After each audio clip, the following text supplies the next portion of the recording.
Eu saí do cinema chorando, de olhos vermelhos, porque eu me emocionei muito.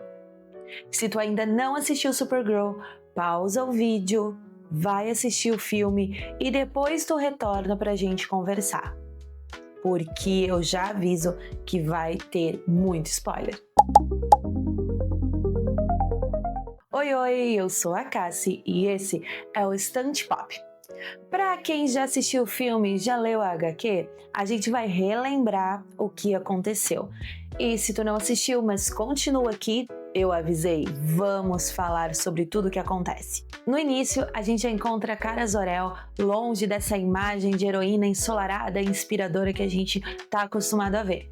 E eu sei que pode ser um pouco chocante para alguns ver um membro da família Super agindo desse jeito. A Supergirl tá viajando por mundos com sóis vermelhos para poder beber, ficar bêbada mesmo, e ela tá vivendo praticamente escondida com o seu cachorro, o Krypto. E aqui eu relembro de uma coisa que eu comentei em outro vídeo, que é a questão da Kara ter visto o seu mundo ser destruído. No filme, ela nasce após a destruição de Krypton, né? Mas ainda assim ela perdeu a sua família, ela viu as pessoas morrendo, sendo intoxicadas pela kryptonita e ser enviada para um outro planeta onde não se conhece nada, nem se sabe se vai encontrar o primo dela. Não é uma experiência das melhores. E é por isso que essa Supergirl é tão diferente. Ela é como se fosse uma sombra dela mesma, tentando encontrar o seu caminho, tentando entender em que lugar ela se encaixa. Ela não conseguiu se sentir em casa na Terra ainda, mas ela não sabe bem por onde começar essa procura. Então ela só tenta esquecer, beber, viver cada dia como se fosse o último, para que, quem sabe, essas memórias dolorosas fiquem mais anestesiadas. A trama começa a se desenrolar mesmo quando a Kara cruza no caminho da Ruth, que tá procurando vingança. A Ruth é uma menina que viu os pais serem assassinados pelo Creme dos Montes Amarelos, um mercenário que chegou até essa família exigindo as armas, as espadas que o pai da Ruth produzia. Esse é o coração do filme para mim, essa relação que surge entre duas pessoas que tiveram sua vida despedaçada, cada uma tentando encontrar os pedacinhos e construir alguma coisa. A gente tem as lutas, muitas explosões, mas essa química entre as duas personagens vai mostrando um relacionamento, uma amizade que surge ali de um jeito muito triste. O trauma que uniu as duas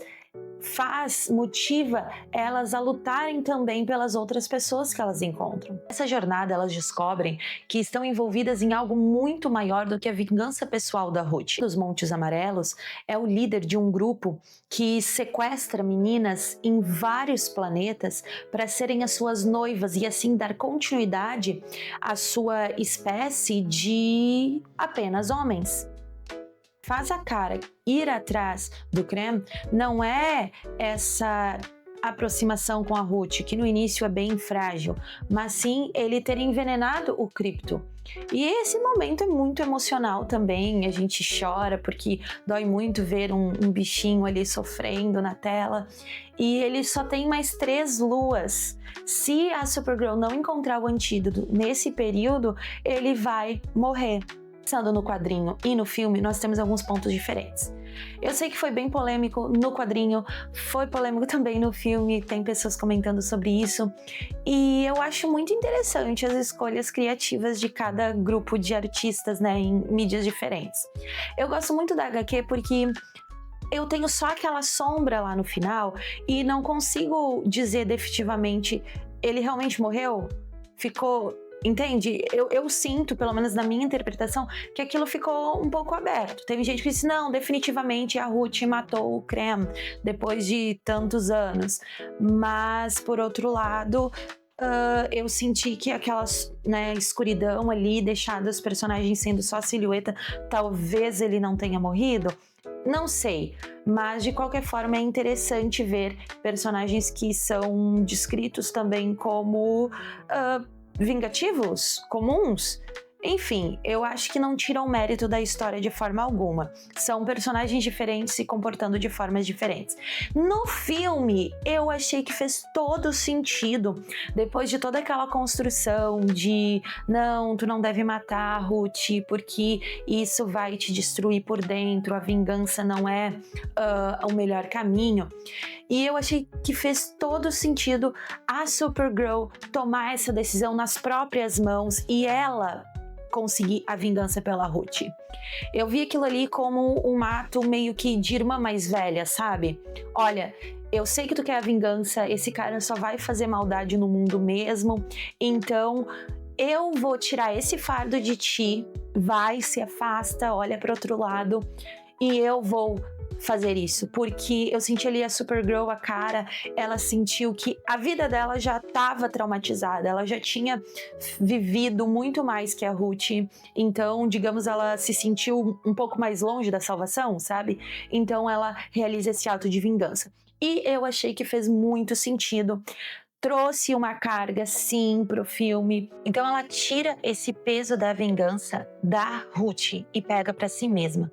Ela já quis fazer isso, ela já sofreu, ela já sentiu ódio, raiva. Então ela encerra aquele ciclo ali como uma forma de salvar tanto as outras meninas que tinham sido levadas por aquele grupo, mas também como uma forma de salvar a Ruth desse ciclo de vingança. E ali eu vi uma mulher imperfeita, mas boa, que é um pedido da Alura no leito de morte. A mãe da Kara pede para ela que ela seja sempre boa.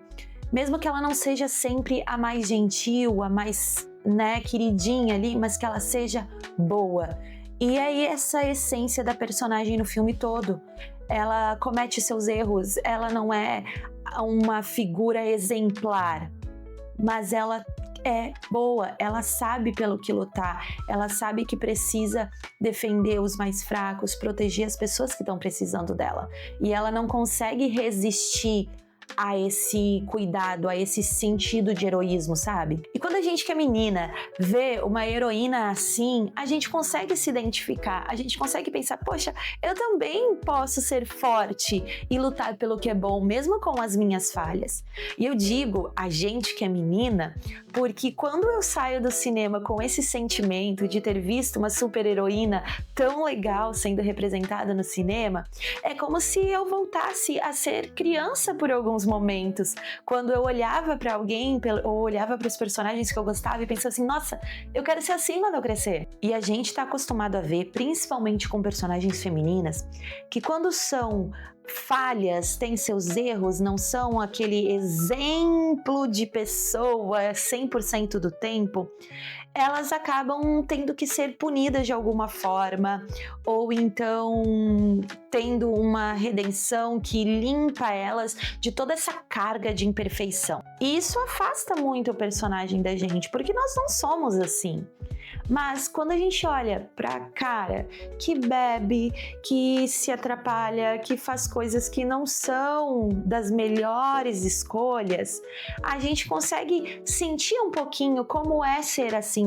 Em muitos momentos ela não quer ser heroína de ninguém, mas quando chega a hora que é preciso se mover, que é preciso fazer algo, ela tá lá, ela toma uma posição, ela é imperfeita e boa. Não é aquela coisa de que ela era imperfeita, então ela tem uma jornada de redenção e no terceiro ato então ela só fica boazinha. Não, ela é as duas coisas o tempo todo. E eu acho que isso é um pouco do porquê que eu chorei. É como se tivesse alguém dizendo, olha, tu pode ser imperfeita e continuar sendo boa. Tu pode ter fugido, se escondido em algum momento, mas isso não impede que tu tenha um bom coração. Quero falar sobre esse ser um filme de mulher. Desde o anúncio do elenco, a Millie Alcock, que interpreta a Supergirl, foi muito atacada pela aparência dela, até por pessoas que gostaram do trabalho dela em House of the Dragon. E a gente entende que existem pessoas que não estão acostumadas a ver qualquer projeto grande sendo realizado com protagonistas que não estão no seu grupo social, que não estão acostumados a ver algo fora do eixo deles. Como se atreve a fazer um filme sobre uma mulher, sobre uma personagem feminina e dar esse destaque para alguém que não é um homem? E sim, a gente sabe que para muita gente é difícil de ver um filme com mulheres protagonistas que não estejam procurando a aprovação de homens.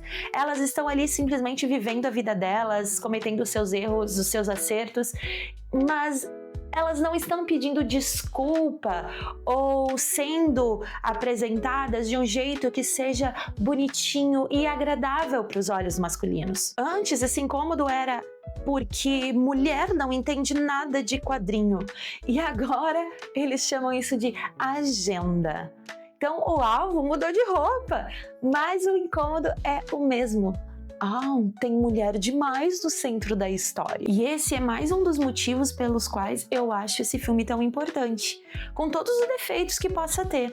Mas coloca no centro da história uma cara bêbada, fugitiva, ferida, mas que tem interesse em desenvolver, em ser alguém bom. Isso incomoda quem nunca quis ver uma mulher recebendo a atenção que a gente sempre deu de graça para todos os super-heróis homens. Outros pontos que eu acho interessante de compartilhar. É minha opinião. Eu não sinto que o Lobo faria muita falta nesse filme.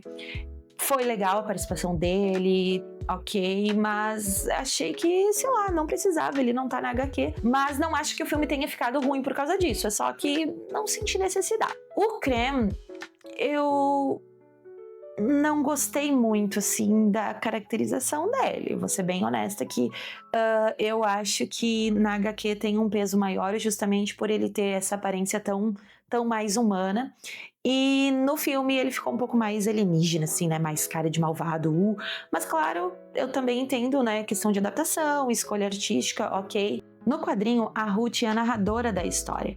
Então ela sabe tudo que já tinha acontecido porque ela tá contando anos depois.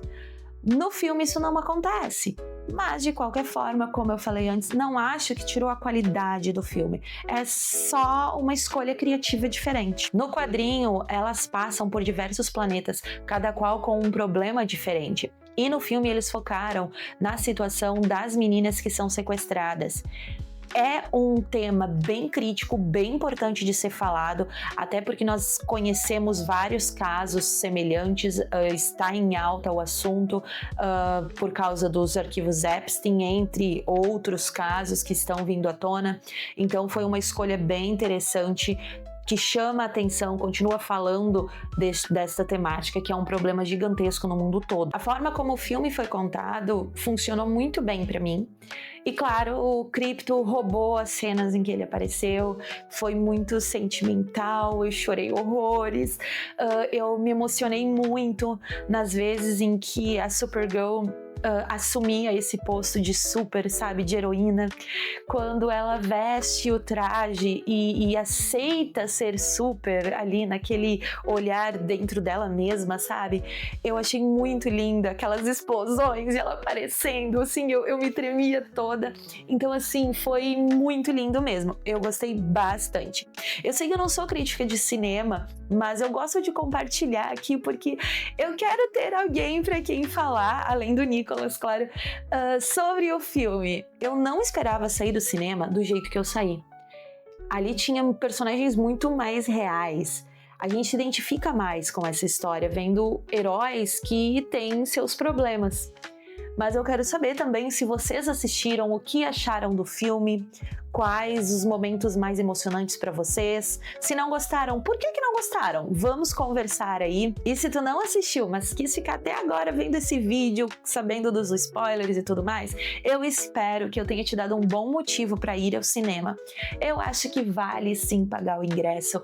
Eu gostei muito e eu espero que vocês gostem também. Por hoje é isso. Se inscreve no canal se ainda não está inscrito, deixa teu comentário, teu like, isso me ajuda bastante e até o próximo vídeo. Tchau!